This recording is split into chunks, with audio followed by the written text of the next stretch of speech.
All right, that was kind of a weird opening, but you know, that's the kind of guy I am. I make weird videos. So today we're talking about the Nintendo DS Lite. Here it is, or the Nintendo DS in general. This was a fantastic little clamshell design that Nintendo came up with after the initial fat design that they did a ways back. I believe it was 2004. And this was kind of an odd device. It had a dual screen format with the touch screen on the bottom. So it came with a stylus, and then you could play games, you know, touching the bottom screen with the stylus, and then, or you could hold it like this, and then almost like a book format, and then you could draw on it this way as well, which is a pretty interesting design choice. Now this came out before like smartphones exploded, so this was kind of new and fresh at the time. So that's probably one of the reasons why it did so well initially, and then smartphones kind of took over from like 2007 and onwards. So they came in like just at the right time before it got way too crazy with the smartphones. But yeah, we're gonna take a look at some games for this. I'll show you some of my favorites, and then you let me know in the comments what games are your favorites. So let's take a look. All right, so here it is, the Nintendo DS Lite. DS for dual screen, I guess. Actually, they called it like developer's system or something like that as well. There's a bunch of like smudge marks on here. So this is the Lite design. They actually had a big fat version initially in 2004, and I had that version as well. And that one was chunky and it did not look very good. And the screens were not very backlit. The screens weren't backlit very well. And it had kind of this like ghosting effect too on the screens. But then they came out with this version, which is much better in my opinion. It's very sleek. It feels very good in your hands. I believe it came with a bigger stylus as well. And the buttons and the controls, they felt much better in my opinion. But yeah, let's take a look at some games. Here, we'll just kind of take a look at the outside here. So there's your volume, you got your headphones here. This is for Game Boy Advance games. So it just comes in, sticks in there. Power button for the games, insert your games here. This is for the charge port, L and R. And then your touch screen and your top screen here. So yeah, let's check out some games. This is a flash card here, so I'll show you a little bit of that as well in a bit. Runs games off an SD card.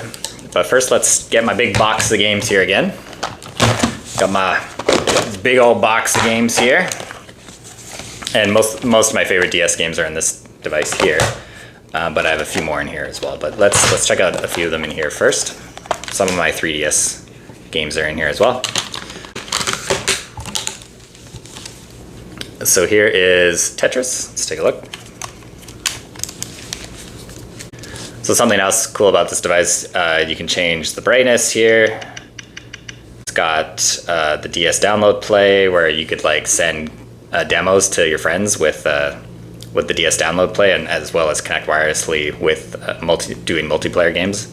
It's got the Picto chat where you could draw. I wonder if that still works actually. I haven't used this in ages. Oh yeah, and then you'd like create a chat room. Oh yeah, you can still do it. This thing was so pointless, but it was kind of fun. People used to draw like pretty sweet pictures on here. And then I don't even know how to get out of here. I guess you gotta just turn it off. And then in the settings here, you can change a few more things. Like you got your internet, calendar, alarm system, birthday, user information, all that kind of stuff. So, and calibrate your stylus here. And it was kind of stupid. Every time you go into settings, it would shut down the system. You'd have to reboot it up. But let's check out some games. So here is Tetris.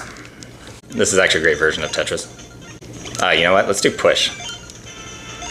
This version's kind of cool. You have to try and like knock your opponent out by creating Tetrises. Oh.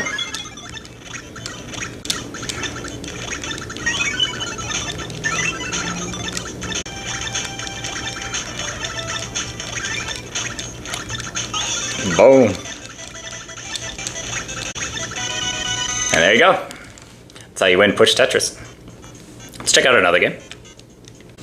So these are all the games I got on here. You got Castlevania, Dance Wars, Animal Crossing. Oh yeah, Animal Crossing was pretty fun. Puzzle Quest, that was a great game. Final Fantasy Tactics A2, Zelda, that's for 3DS. Here, let's check out Owenden. There it is. It's like a music rhythm game. Let's do this one. Those are the different difficulties. And then you can choose It's actually a pretty fun game. They did Elite Beat Agents as well. Oh, and they're kind of like male cheerleaders or something.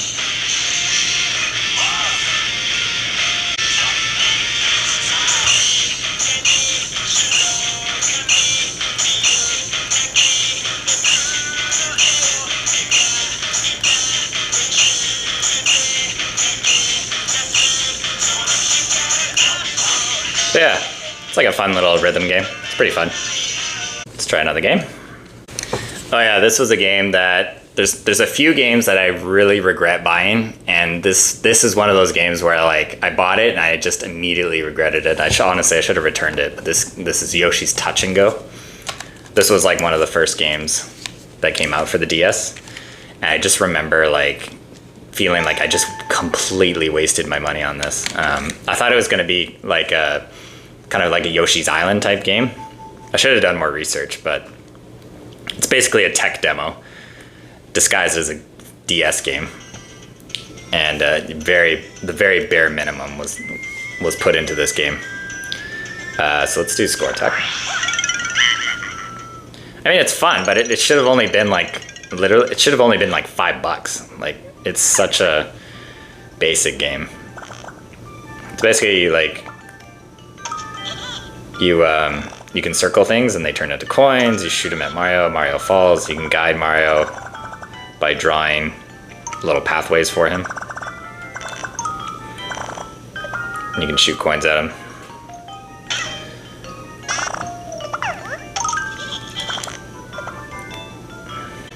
But yeah, it's such a bare bones type. This should have been like a mini game within a full game. Ah, he's popping me. Oh, and of course I die there. Oh no! And then once you get to the bottom, you start walking with Yoshi, and then same thing, you can kind of guide a little path with him, creating little clouds and stuff. But yeah, I think I spent 39 Canadian dollars for this game, and I was just like, yeah, 2005, wow. It's basically a tech demo, so I was pretty disappointed with this one. So here's Zelda Phantom Hourglass. So this console it actually ended up selling like 155 million units or something, but I think it was because it kind of catered to the casual audience. There was a lot of games that were like, you know, crosswords or math training type games, you know, brain puzzle type teaser games, and those really worked well with the casual audience. So I think that's why a lot of people ended up getting a DS. Wow, 2007, that's crazy. I previously made a video about how I didn't really like the touch controls in this game. I wasn't a big fan of it. How do you get to like a town? Is this a town? Oh yeah, you have to draw a route.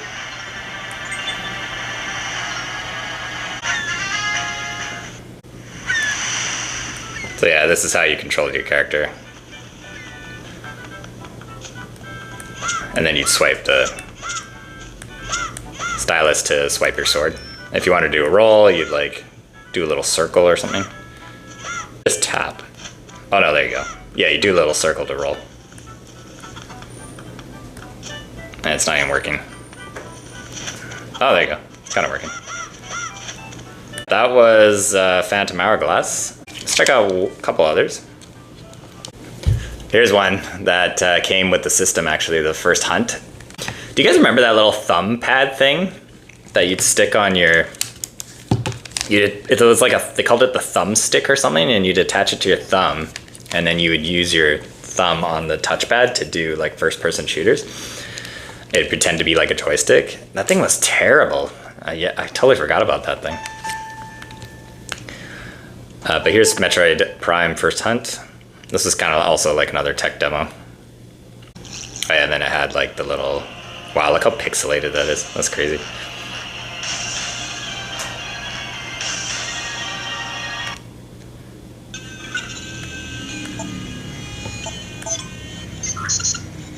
Oh yeah, they had multiplayer as well, yeah. Options multiplayer.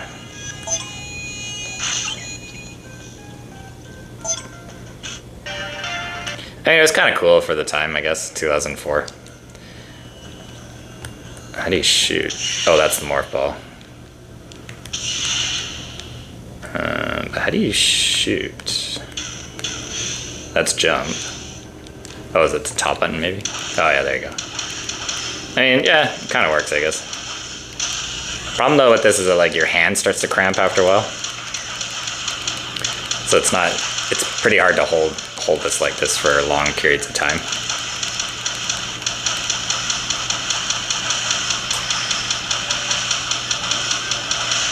The graphics are pretty good for the time, I guess. I mean, this was around the time that... Wasn't this when PSP came out as well?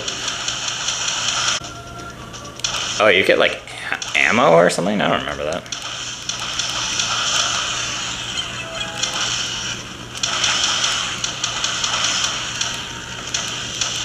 Missile upgrade or something. Ah!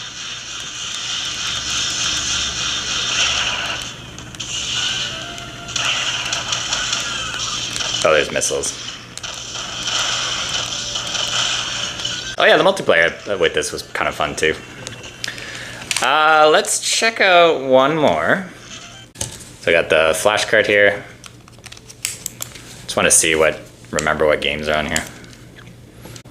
So it says Deep Labyrinth for some reason. So it loads up, you got a bunch of games on here. You got Meteos, Phoenix Wright, Super Monkey Ball, Princess Peach. What else we got on here?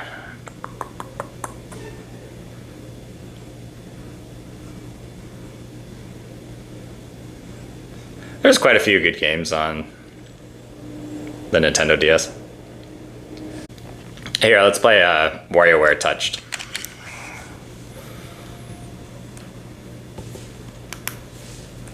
This came out in 2004, 2005. Oh yeah! Wow! Wow, Luigi! Right.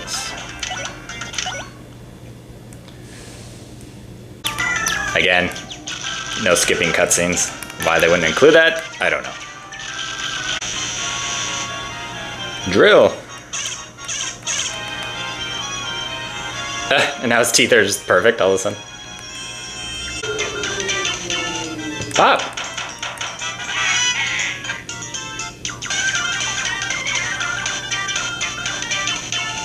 Poke.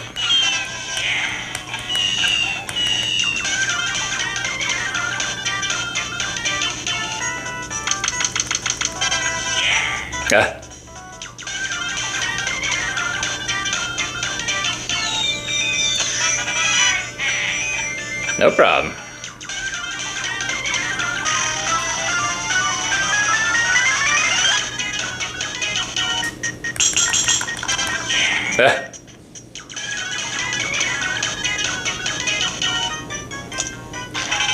Popping some bubble, or bubble pop. Oops. Oh, 1, 2, 3, oops. Poke.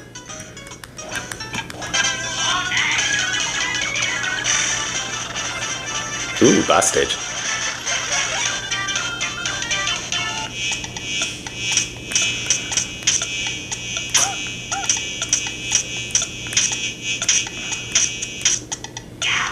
Yahoo! All right, I think we get the idea there. So that is the Nintendo DS Lite.